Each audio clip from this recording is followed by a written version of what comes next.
I had the dream to direct way earlier, but no. No. It was after this movie. He was going to do A Star Is Born, and he wanted me to play Jackson Maine when Beyonce was attached to it before American Sniper. Oh yeah, nice. So that was the first time I ever met Clint Eastwood. It was good, and he was like a god to me, you know, and especially my father.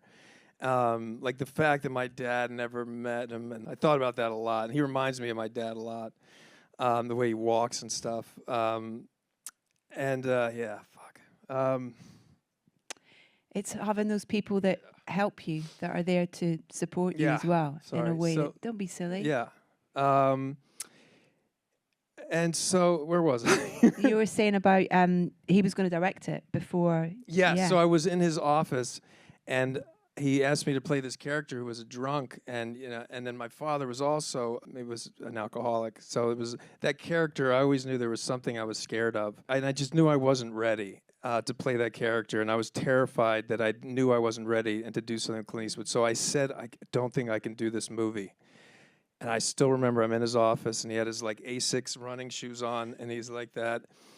And I still remember, because I wanted to show him Silver Linings Playbook. He hadn't seen it, and then he took it in like someone saying no to him, and he's like, "Yeah, good luck with that silver thing you did."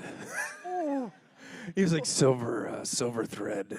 And then he got up, and I was like, oh, well, that's the last time I'll ever see Clint Eastwood. And then we wound up doing that together. So you never know. Yeah. Yeah, because after this movie, what I went through with that, and then I did a play, The Elephant Man, which we actually did here, too, for a summer, which was an incredible experience.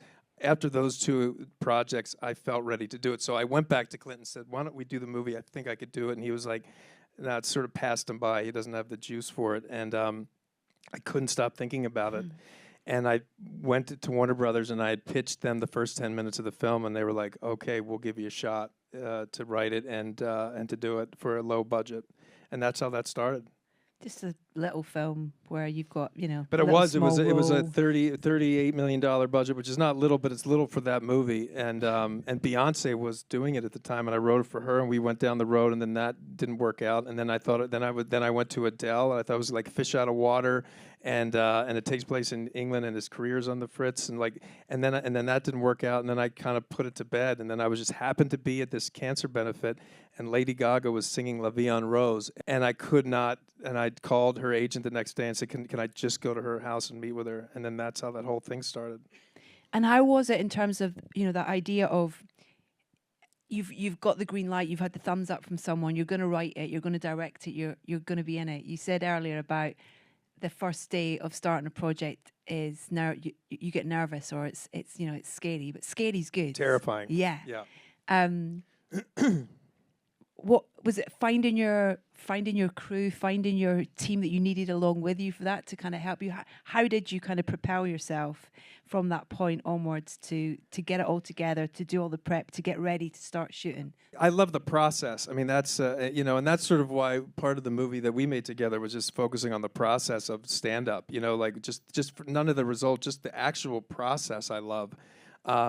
And there's nothing better than a collective doing a project. Like I always love team sports, even though I was sometimes better at singular sports. But like I love team sports, and you know, everybody knows one person doesn't make a movie, you know, and the crew that I was lucky enough to work with, we went on and made Maestro together. Yeah, the crew was everything. I mean, that's where I met Maddie Lebatique and Scott Sakamoto and Mango and Steve Morrow Sound and you know, Mark Bridges and you know, so many incredible people. Did you ever think about not being in it and just directing it, or was it always? Well, at that point, the only reason they would make it is if I was in it. So that was the only way I was going to do it, because I actually always think about other people, but secretly I wanted to do it. Yeah. Like I wanted, like, could I play a rock star? And but no, there was no. That was part of the deal. They're like, for this budget, and if you're going to star in it, we'll do the movie. I like that story about you. Was it Jimmy Fallon you went on and did air guitar? Yeah, it's like a litmus test. Yeah. So I'm great at air guitaring. And I was like, well, this looked like ridiculous. So I was on the Tonight Show, and I asked if I could do Down by the River. We could do like a bit. But the real reason was I wanted to see me and to see what it looks like when I do air guitar. So we did this whole thing, which you can see on YouTube, of me playing Down by the River. Yeah. Did you Weird. did you have to you know, because there's so much prep for that character. Oh my gosh, yeah, it was as well as crazy. the film. Yeah, you know? yeah. I mean that, and really, that's all about. Well, we decided we wanted to sit. You know, the key was like, well, if Lady Gaga's going to do the movie, like she has to sing live. That's the whole. I mean, that's the nuclear power. And then if she's singing live, I have to sing live. So that meant I had to I took vocal lessons like 5 days a week. And Lucas Nelson, who I had seen play with Neil Young. And I was like, that's the sound of the guitar. And then, just working with people, that incredible people, and Lucas Nelson's band. And then Dave Cobb was a producer from Nashville.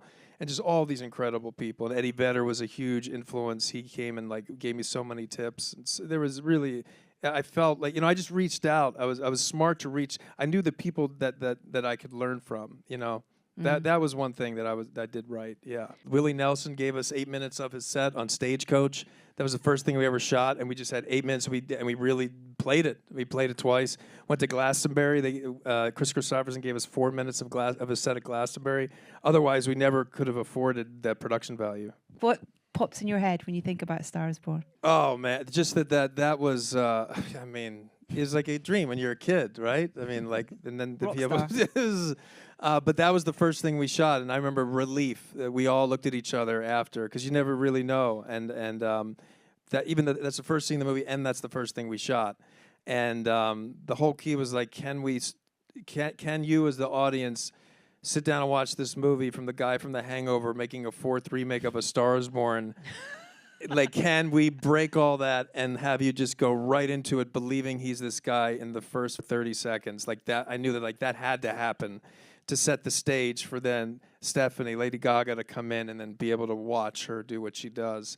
And so I remember once we landed that wasn't going to be the beginning of the movie. I had written those 10 pages that I pitched to get the movie for them to say, you can write the script. We had blocked out, and oddly enough, it was classical, and it was Tchaikovsky's Opus 35 in D major that he then plays, and he's drunk. But it opens on a classical violin concerto. That's how the movie was going to open. But the minute we shot that, I was like, that's the beginning of the movie. And so we had 10 free days of a schedule to use for other stuff that we used more of Jackson Maine's house and all that freed up. Amazing. Yeah. I mean, the confidence in you as a first-time director, and how even in that one scene that we've just watched, shooting live music on stage, and how you capture that, the soundscape of it, in terms of what that's telling us about him with the tinnitus, just even in, the storytelling in that one scene is absolutely extraordinary. And I just was so interested in terms of how you are able to do that whilst you're in it so deeply. You're such a big part of the film for us to watch, and being able to make those decisions. And I guess it's the team, isn't it? And having people around you, the trust that you build with those people that are supporting you. Yeah, I mean, and you're just always doing it together. Yeah. And I it felt very natural to be in that is the dynamic. It just felt very natural. I never thought it made it harder. It made it easier in a lot of ways. And also I had the good fortune of working with Tom, that's a mixer. He was a VFX mixer on Sniper, and then he came on, and then Dean and Steve Morrow, and all that mixing, the art of mixing, is such a wonderful area that I love so much, and I get to work with such wonderful artists. It's such a great film, so great. And when we got to see you and Gaga singing in Vegas at the piano as well, however many years later, 2 years later, whatever, it was like, they're back together. Yeah. It's just such a special film. Really, really special. Thanks.